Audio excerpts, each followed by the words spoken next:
What's up, you guys? We're back. We're here in the studio, and right now we're getting towards the end of May, beginning of June, and it's worm season. Most of the guys in the river are out there pulling worms, and we really want to sit down and dial that in today. Now, if you want to know more on this, we did a seminar with the West Michigan Walleye Club. That's actually also on our YouTube, and I believe that's right around an hour long. So if you really want to get in depth to it and learn way more about that, I would suggest after this video heading over to the seminar. I'll also link it below, but definitely check this out. Today, what I really want to focus on is the weights that we're using, the blade sizes that we're running, and how you properly want to attach and run a crawler harness and a spinner.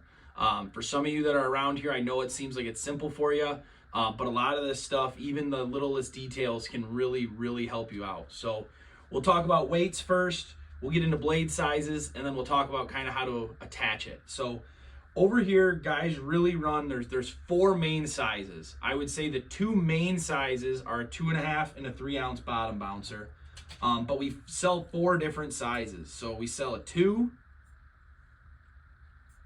Let's do this one at a time here. We sell a 2 ounce bouncer. We sell a 2.5 ounce bouncer. We sell a 3 ounce bottom bouncer, which 3 ounces is the most popular. And then we also sell a 4 ounce bottom bouncer. Now, there's a few different reasons why you're gonna run a few different weights, possibly. So typically, if we're going out on a guide trip, and I'm not worried too much about anything else besides getting baits down to the bottom and getting bit, we're running 3 ounce bottom bouncers, and I'll run 4 of them. Now, if I'm gonna run more than 4 rods, or if I need to space out my 4 rods or do anything like that, then I'll start messing with my size. For example, I like when my lines are running on a 45-degree angle. So a lot of the times we'll run in the river, downstream, we'll run anywhere from 2 to 2.5, 2.6. I really like that 2.2 to 2.4 SOG going downstream. And so a lot of the times with a 3 ounce bottom bouncer, whether I'm in 28 foot of water or 40 foot of water, I'm running at about a 45-degree angle.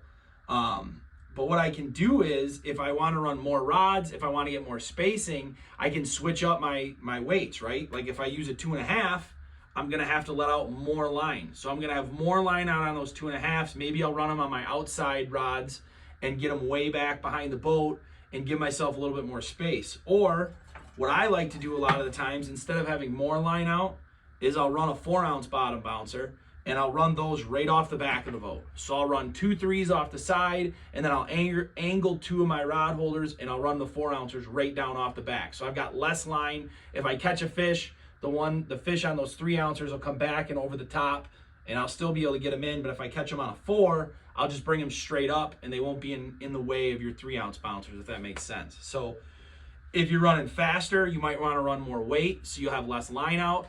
If you're running slower, I know a lot of guys lately have been going the speed of the current, or maybe a little bit faster, or maybe you don't even have a trolling motor. The beauty of pulling spinners out on the river is you don't need as much technology, I guess, as you would for vertical jigging. You're more so just drifting with the current. And in that case, 2s and even 1.5s can be your best friend, because you can downsize and still let out the amount of line that you need to, where it's not running directly under your boat. So you can get away with, if you're running slower, you can get away with less weight. But that's just some reasons why you might want to be changing your weight. Like I said, 2.5 to 3 ounces seems to be the most popular. If you're getting into super deep water, then you're going to want to go to a 4. If you're in super shallow water, if you're anything 25 and less, then you might want to go to like a 2. Or if you're just trying to space out your lines. So that's basically what we have for weights. Those are the most popular. We do have some 5 and 6 ounce bottom bouncers in the store. We do go as low as 1.5. The 1.5s we tend to run more on the lake. I mean, I guess unless you're in really shallow water, but this time of the year it's tough with that water being so clear.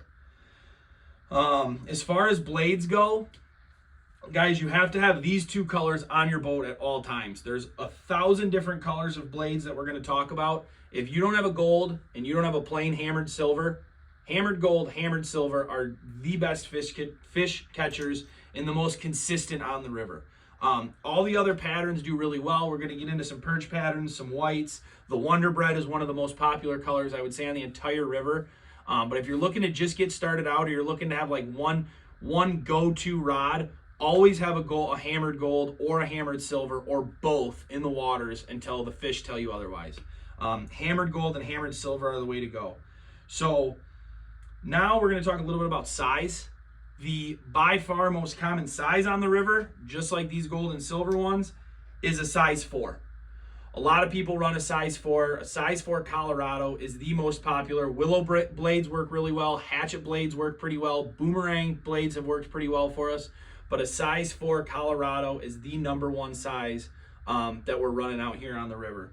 Now, as summer kind of progresses and we get into June and even into July, we've got some goofy weather patterns this year, but as bugs start to hatch and we start to see a lot more of the life on the surface of the water, you know those bugs are hatching from the bottom coming up, we'll actually downsize to a 3.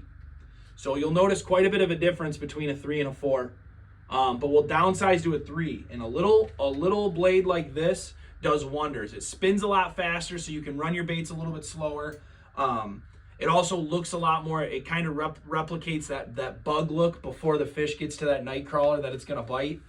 So size 3s are super popular. And then we also have, I'm gonna hold up the 4 again. We also sell size 5s, which are gonna be a little bit bigger than the 6s, or than the 4s, I'm sorry.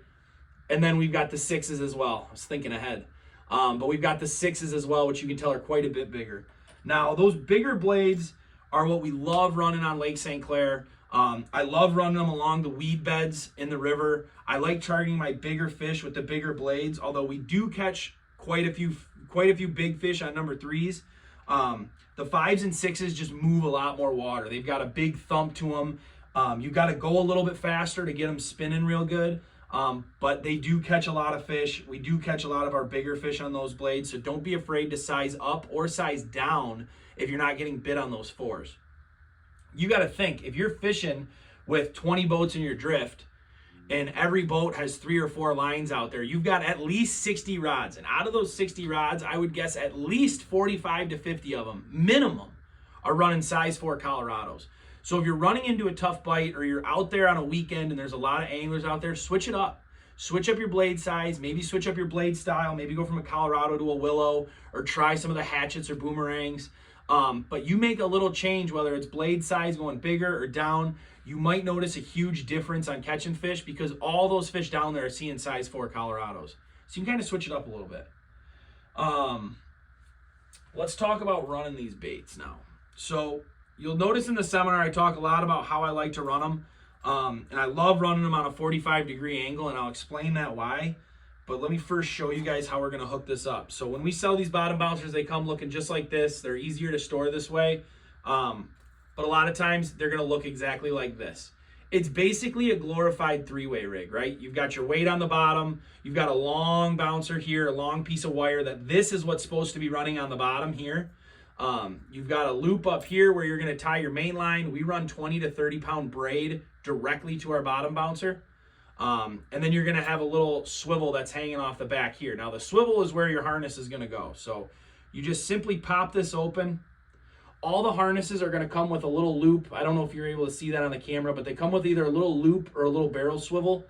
You're just going to take that and put it right here on this swivel, close it up, and here's your rig. So here's basically your rig. It extends 3 feet. You got 36 inches from the bouncer to the blade. This is the trusty Wonder Bread pattern that I was just telling you guys about. It looks like a bag of Wonder Bread. It looks like the Wonder Bread logo. So that's why they call it Wonder Bread. But the pearl with all the different colors on it, especially in clean water, is one of the best. Now, to properly understand what you're doing here and to catch as many fish as possible, it's important to understand how this thing is running and why it looks. The reason I like to run this bottom bouncer on a 45-degree angle is for a couple reasons. If the bait's running straight up and down, then your bottom bouncer is going to be running here. Maybe with the line pull, you'll get it to pull up a little bit, but for the most part, it's running pretty straight. If you let out too much line, and this weight here is laying on the bottom, it's just flopping back and forth. You're going to run into tangles, and you're going to run into it's not going to be running very far off the bottom, so you're going to run into a lot more snags that way as well. But when this is on a 45-degree angle, you can picture it running through the water just like this. There's 2 things. One, you're getting the proper action from the bottom bouncer because this here is a fish attractant. It's bouncing along the bottom. It's stirring up the dust. It's knocking the rocks around. It's making some noise. It's just creating a commotion that's going to cause those fish to come in and look at, like, what is that rutting around on the ground? So if it's on a 45, you're going to have this running through the ground. Your weight's never even going to touch the bottom. It's right here that's touching the bottom. And it's just ticking along the bottom, and you'll feel it. Not only that, but now your harness is running up here. Your harness is far enough off the bottom that's going to make those fish get up off the bottom and explore what's going on. It's going to put it at the perfect angle where it's running good. You're not going to be in the snag zone. The snag zone's that bottom couple feet where you're going to have all that wood or those logs or, you know, riprap or whatever else is out there. I have no idea what is out there. Shipwrecks, but we're always snagging. So we found out that if you're running this at the right angle and you can get this bait up high enough off the bottom, you're going to be just fine. The other thing is your blades are going to be spinning good and your worm is going to be sitting right because it's going to be running on an angle to where it's going to be somewhat angled down, but basically running straight where this blade here is spinning and you're going to have your night crawler hanging off the back. So that is very important. To me, line angle is much more important than the speed you're going. Again, because you want to properly present your baits right. And when your bottom bouncer is running properly, it's acting as kind of like a fish attractant. It's creating the mess. Whether, like I said, it's sand or weeds or rocks getting smacked around down there. It's bouncing. It's making some noise down there. That's what's going to bring those fish in. So, guys, I really appreciate you tuning in this week to the Into the Shop. I'm having a hard time talking. Welcome back, huh? It's been busy at the store. But I appreciate you guys tuning in to this Into the Shop. I hope this helps you guys get on some fish. Pulling spinners is one of the simplest ways, but also one of the most fun ways if you ask me to catch fish. It's a really good time. Make sure the fish eats. If I'm going to give you any extra advice, make sure the fish eats. I have too many guys, especially on charter trips, where they want to, as soon as they feel that hit, they want to pull the rod and they pull it right out of their mouth. Let that fish eat it. Let the rod do the work and bend over. I think you're going to notice your success rates go up that way. You're going to lose less fish. You're going to go through less worms because the fish is eating the worm, not just pulling it off the back. But yeah, that's basically what we got for you this week. As always, guys, if you have any questions, comments, or concerns, please put it below in the comments. You can message us on Facebook or Instagram. You can call us up at the store. We're here to help you guys.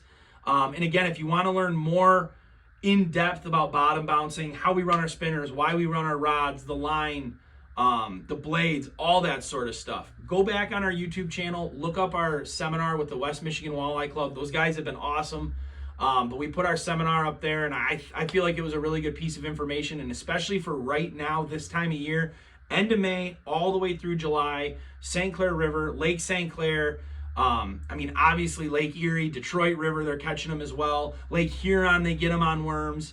Anytime you can properly present a spinner and a night crawler, I think you're going to have a lot of success catching fish. So again, guys, thank you very much. I appreciate it. If you haven't yet, subscribe. These people all have made it very easy for us and very popular. The podcasts are going to be coming back. Our on the water videos are going to be coming back. We're excited to keep it rolling, you guys. We'll see you next time in the studio. Adios.